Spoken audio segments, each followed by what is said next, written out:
am Elma Grace P. Tangka. And I am John Allen S. Manabat. I am Dinah Christine P. Permi. And we are the demonstrator for today from BN to Dashwa. Good morning, class. Good morning, teacher. How are you today? We're doing fine, teacher. Okay, it's so nice to hear that you are doing very well today. Everyone, please stand up and let us pray. May I ask you, Alan, to lead our prayer? Okay, let us bow our head and feel the presence of our Lord. In the name of the Father, the Son, and the Holy Spirit. Thank you. Do we have any absentees for today? Okay, class, look at your seatmates and tell me who was the absent for today. None, teacher. We are complete today. Okay, very good. You have the perfect attendance for today. And because of that, give yourself a Mommy Junisha clap. Everyone, please stand up and follow me. 1, 2, 3. 1, 2, 3. Very good, very good. Go, Mommy. Again. 1, 2, 3. 1, 2, 3. Very good, very good. Go, Mommy. Before we proceed to our review, let's have a short drill. So, we will answer this analogy. So, for example, market. Why do people go to the market? It is because to buy their foods. So, this means a place, a consumer to buy their foods. Number 2. What is a place to communicate with our God? If you want to answer, raise your hand. Yes, Alan? Mom, it's a church. Very good. It is a church.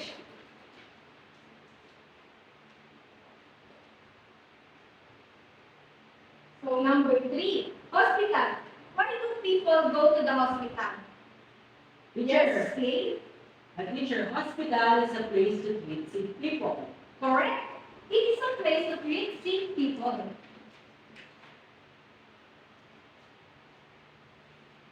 Number 4. What is a place for collections of artifacts? Mom, Yes, Aaron? museum. That's right. It is museum.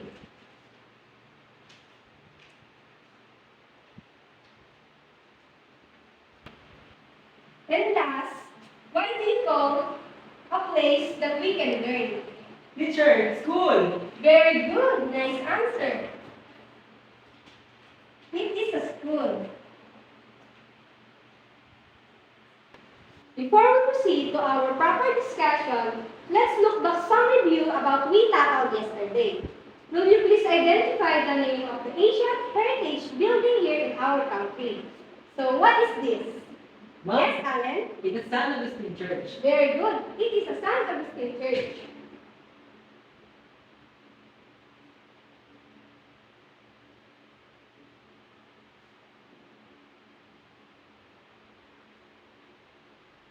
How about this picture? Teacher, Yes. it's a Ginaldo Shrine. That's right. It is a Ginaldo Shrine.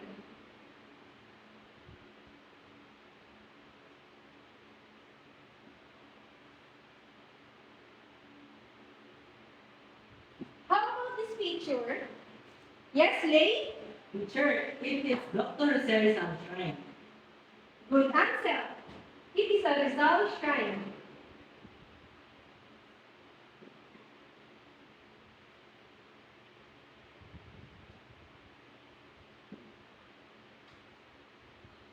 How about this picture? Yes? Teacher, it is a big and century-old houses. That's right. Good answer.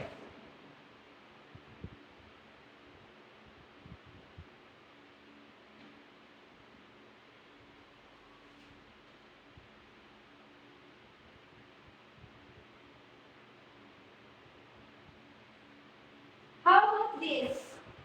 Yes? Teacher, it is a Fort Santiago in Intramuros. Very good.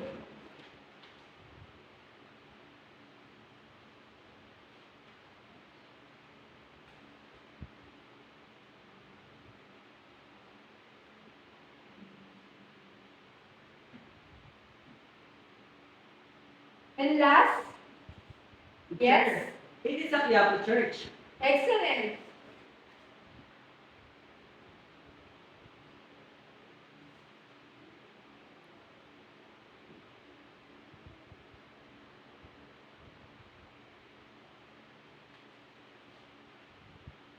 Okay, class? Please read this again. San Agustin Church, Aguinaldo Shrine, Rizal Shrine, being a century-old houses. Fort Santiago in Intramuros, Class? Quiapo Church, Excellent class. Very good. Class, I have here pictures. What can you see in this picture? Yes, Allen? Mom, it's a drawing of church. Yes, it is a church drawing. It is a St. Jerome Church.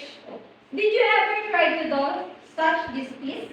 Not yet, Mom. So today we will talk about how to draw architectural design, particularly in shading techniques.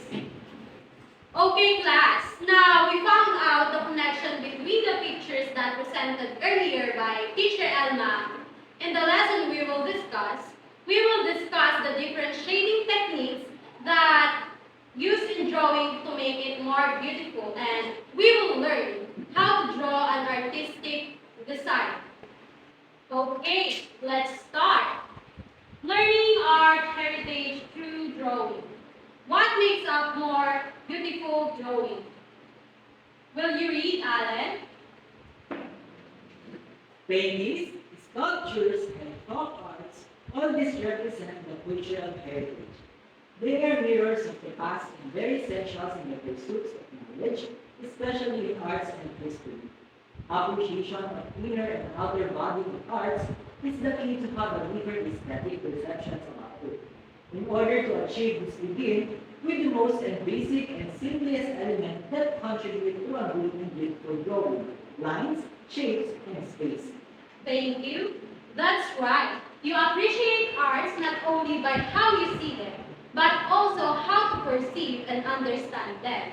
And now we know about how to appreciate arts. Teacher Alan will teach us to draw an artistic architectural design. Alright, now let's go to our proper discussions. And let's talk about the artistic architectural designs. Okay, will you read Diana for me? Please stand up and read the context. Artistic architectural designs from our cultural community are one of the art legacies in our country that are part of our history. These designs were also used as a basis to design today's houses, churches, and other buildings. Various architectural designs shows that the use of drawings, colors, and lines in the design of the cultural community is almost the same in the design of modern era. The characteristic creativity has not been lost, but has been further enriched for even more beauty of the designs we have been accustomed to. Okay, thank you. So in this context, said that our artistic architectural designs is become our art legacy and it's been part of our history. And said here also that in doing architectural designs, we use the elements of art such as drawings, colors, and lights in designing a cultural community. And said here that our architectural designs lately is used as inspiration to our modern architectural designs. Okay, class, for today's lessons, let's talk about how to draw a architectural design such as old houses, churches, and other buildings. But what we need to do to draw such a architectural designs? In doing that, we have here a different shading techniques that we discuss and learn how to do that. In such a way, we create a beautiful drawing. We have different shading techniques. So we have here a hatching techniques, cross-hatching techniques, and scribbling. But first, let's talk about hatching techniques. So what is hatching technique? Will you read, Dinah? Hatching is a technique in drawing that uses fine parallel lines. Okay, when we talk about hatching shading techniques, it's made out of fine parallel lines. We can use either vertical or horizontal. So but what are we going to do to create such shading techniques? So bring your materials and follow what I'm doing here in the chalkboard. Okay, the first things we need to do is to identify our light source. So we put here our light source from the right. So obviously our shadow is from the opposite side. So we put here our shadow and we call it as cast shadow. Okay? Okay, let's start a drawing or sketching a lines, creating more lines. Let's create overworking of lines, parallel lines. We use vertical lines. When we use these lines, yan, in doing that, we have a technique. When we need to have a thinner and lighter tone of the lines, we decrease the pressure on our pen or pencil. Like this. But when we need to create a bolder and darker tone of our lines, we increase the pressure of our pen. The more the pressure we give to our pen, the more it gets bolder. Okay? And when our lines is from the light source, near from the light source, we need to have a decrease in pressure to create a lightness tone.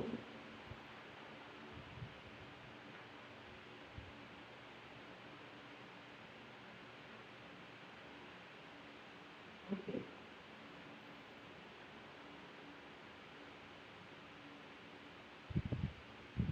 So in these sides, opposites from the light source, we need to put a darker tone and increase the pressure on the pen.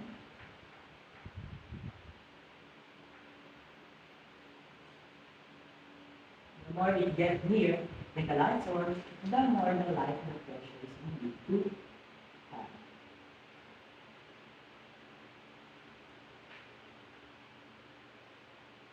On these sides, we need to put a darker tone.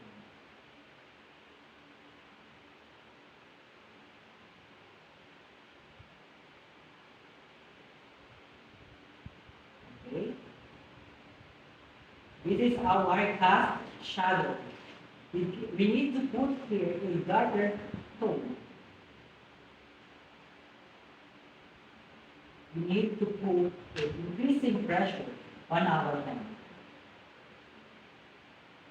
Okay, let me see your work. If you really understood the hatching techniques. Sir, Okay, very good, Dinah. All right, now we're going to the second shading techniques, which is the cross-hatching technique. So what is hatching technique, Dinah? Will you read? cross-hatching is a technique in drawing that shows intersecting set of lines. Okay, said here, cross-hatching is made out of intersecting sets of lines. When we talk about intersecting, the vertical and the horizontal line meet each other. So something like that, it would be like this, and like that, yeah. Okay, let's do that, the cross-hatching techniques. Okay, like in the hatching techniques, we need to first to identify where are our light source. Light source. So we put here on the right, and the cast shadow should be placed here in this left side, the opposite side. Okay, cross hatching technique. So what to do is to cross each line. The lines meet each other. Okay, this is the cast shadow. Then, let's go to the light source. Near from the light source, of course, we need to decrease the pressures of our pen in order for us to have a lightest tone. Okay? Let's create a lines, intersecting lines. Intersect. And the more the lines get near from the cast shadow, the more the pressures you need to flip, to put in the sides. Okay? You need to create an intersecting sets of lines.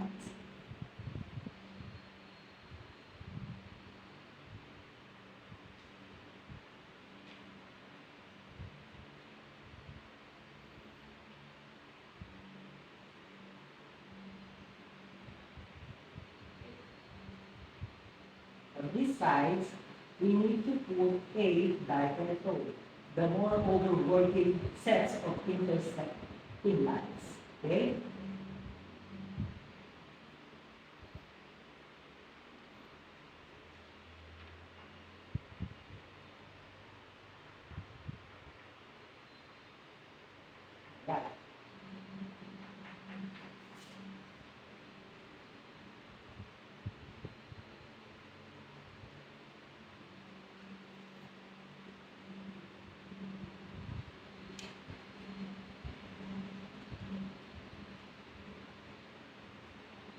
Okay, let's add more lines, intersecting sets of lines from here, because this is the place where our cast shadow fits in. Intersecting sets of lines.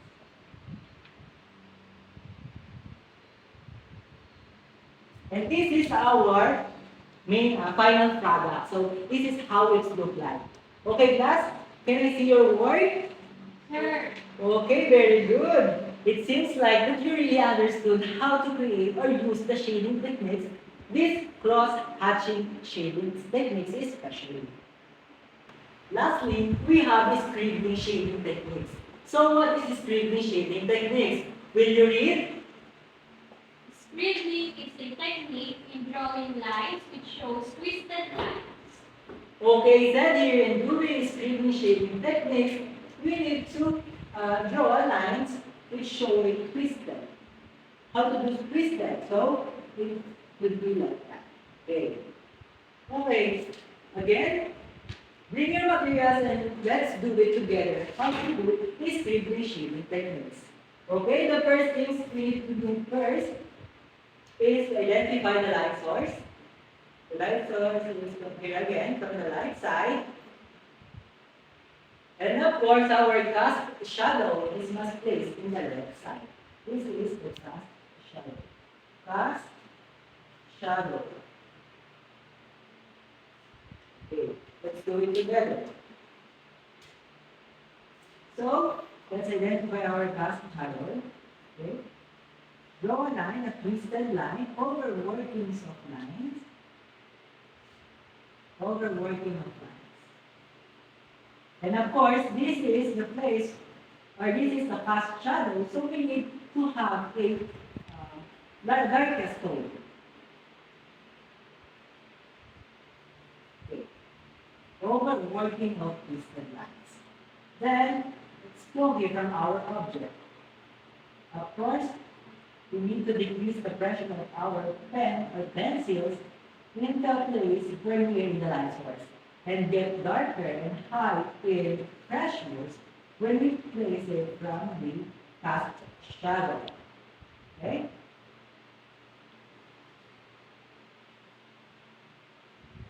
When we get near in the light source, we need to decrease the pressure of our pencil. And when we are near to the cast shadow, we need to increase the pressure of our pen. Okay? We need to pull the overworking of twisted lines here near from the cast shadow.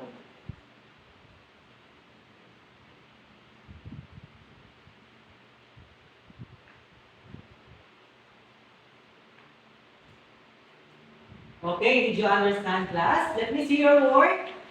Sir. Okay, it seems like you really understand how to do it, the scribbling shading techniques. Now, let's talk about the several ways to simulate three-dimensional effect on our drawing. Number one, will you read, Dinah, for me? Decreasing or increasing the pressure on the pencil.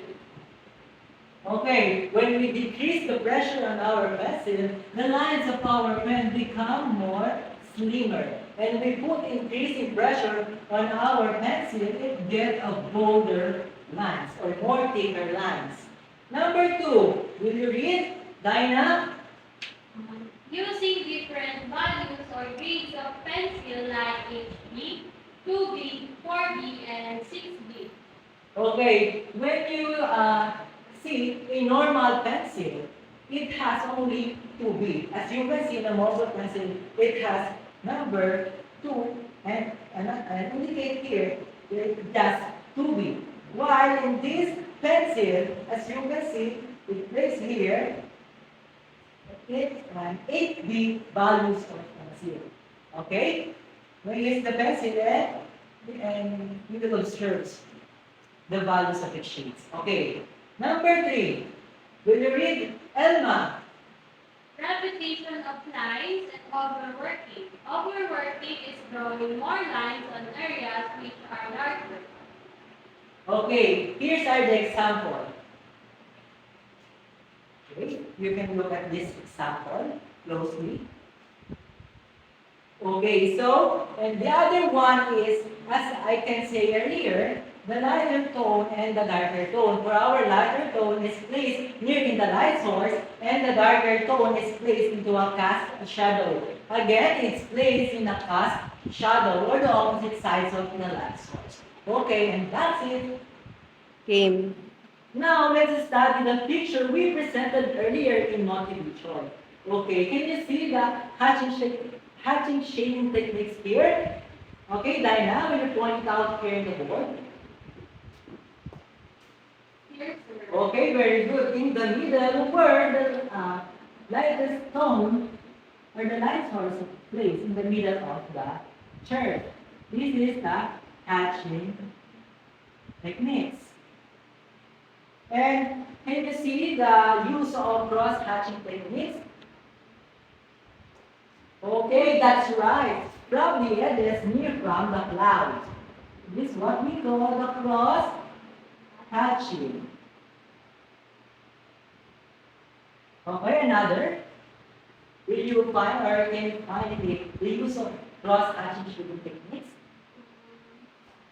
Very good. From the wall of the church. And how about the scribbling shading techniques? Did you see it? In the tree, sir. Very good. Here is the scribbling shading techniques. Okay, very good. It seems like you are really understood our topic today. Okay, you may sit now, Diana. Thank you for the participation. And that is all for our discussion today. Okay, class. Today we talk about the different shading techniques in drawing. And what are they? Will you give examples? Yes, Elma. Hatching, cross-hatching, and scribbling. That's right. Hatching technique is a technique that uses fine parallel lines. Cross-hatching technique is a technique that shows intersecting set of parallel lines. And last, scribbling technique. It is a technique that shows twisted line. This technique gives us a realistic or 3D effect on our drawing. Okay, class, for your activity, you will shade the drawing below and use the different shading techniques in your drawing. I have here some templates of this drawing and I will give it to you to shade it. And make sure that when you are shading this drawing, the shading of the leaf house is different from the shading of the leaves of the tree. For example, in the roof, you may use the hatching technique. In the leaves, you may use the scribbling technique, and in the wall, you may use the cross-hatching technique.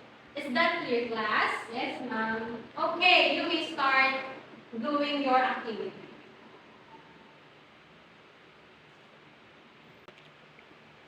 Okay, class, are you done? Yes, ma'am. Okay, please pass your paper in front. Wow, nice artwork. It seems that you use the different shading techniques appropriately. And class, to assess your learning, I prepare some questions here and you need to answer it in your paper. And after 5 minutes, you will pass it to me, okay? Are you done, class? Okay, please pass your paper in front.